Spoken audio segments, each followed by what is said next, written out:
I'm Cheyenne, and this is Monica, and we have a question. Many of us in society have the same question. Is urbanization bad for the social and environmental world? Well, yes and no. Will our planet be able to support its growing population, or are chronic famine and mass starvation inevitable? Famine and starvation are not so much the result of Earth not producing enough food as it is Earth not being able to produce enough food in specific areas due to man-made catastrophes such as war. Just as droughts have the ability to slow food production, so does war. Opposing sides confiscate and burn crops during war, and farmers often flee to cities. 150 million children are malnourished, and more than half are from South Asia and South Africa. The only solution is to transfer and distribute food from nations that have a surplus to those in need, and to begin teaching and practicing more efficient farming techniques.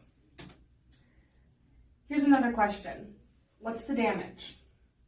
If the population were to double within 50 years, a country would have to double housing, jobs, food production, transportation, schools, hospitals, churches, theaters, and parks, and many other societal needs in order to maintain a decent standard of living.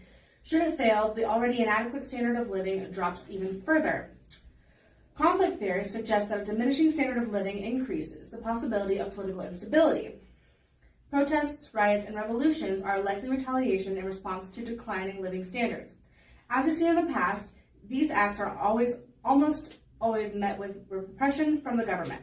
Political instability can lead to an unbalancing of power in not just one country, but countries around it as well. At the rate we're going, we're already using up the available resources of 1.5 of Earth. Even though this planet is all we have, unless we can find another Earth where we can move our 7 billion plus growing population, it is apparent we are using up our uninfinite supply of resources. A growing population demands more space and resources, both of which we are running out of. Nations that are having trouble coping with their population are struggling with their economy and often have poor sanitation, literacy, wars, poverty, and poor waste management.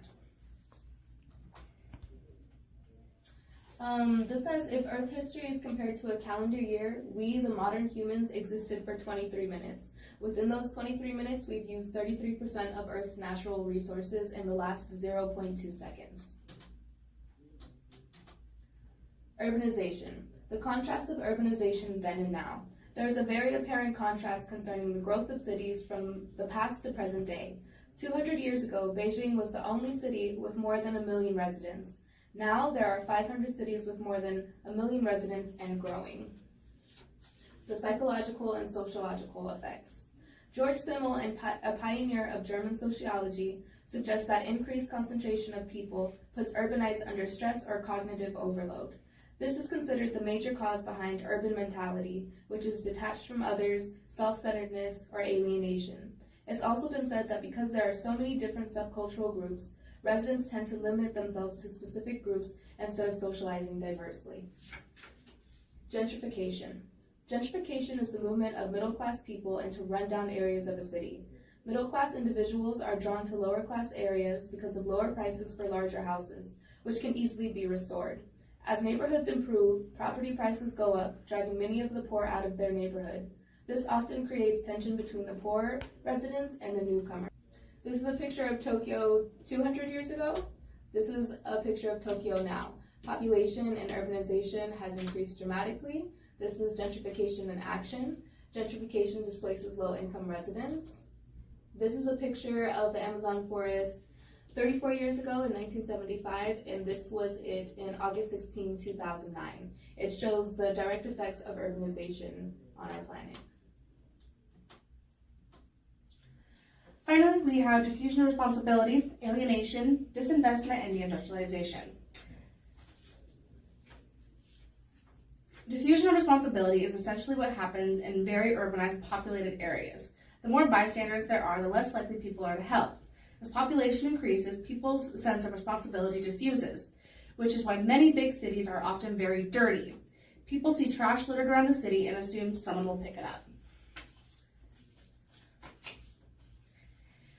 Alienation. Very large and populated areas also tend to result in alienation. Sociologist Louis Reich said, urban dwellers live anonymous lives marked by segmented and superficial encounters, which undermines kinship and neighborhood. This leads to urbanites becoming indifferent to others' problems. Historically, lack of genuine empathy has always been problematic. Disinvestment happens when neighborhoods deteriorate and banks as a result begin redlining those areas, meaning they will no longer make loans to that area, which pushes these areas into even further decline. This combined with deindustrialization, which is when companies move their factories to areas with lower labor costs and eliminate jobs, makes life close to impossible for individuals that rely solely on that income. So finally, here's the question. Is urbanization good or bad for the environment? Honestly, it's a 50-50 thing. There are positive and negative aspects. What we want you to take away is that it's our responsibility to educate ourselves on both the positive and negative aspects and make sure that we're enforcing mainly the positive. Thank you. Thank you.